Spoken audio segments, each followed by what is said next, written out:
Sederalun, sejumlah petani di Kecamatan Padang Tiji PD masih menggunakan jembatan bekas rel kereta api peninggalan zaman Belanda yang berlokasi di Gampung Pulau Tanjung hingga ke perbatasan PD dengan Aceh Besar.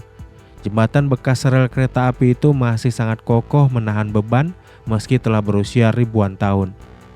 Jembatan yang masih utuh hanya berjumlah 4 unit, sementara 20 unit jembatan bekas rel kereta api yang terletak di tengah kebun warga telah hilang pada bagian besi rangka jembatan. Jembatan ini masih dilalui warga untuk mengangkut hasil perkebunan dengan memasang kayu sebagai lantai jembatan. Pada bagian luar besi jembatan telah berkarat, tapi kondisinya tidak retak atau bolong karena berbahan besi tebal sehingga tidak mudah patah. Dari Sigli, Muhammad Nazar, Serambi On TV.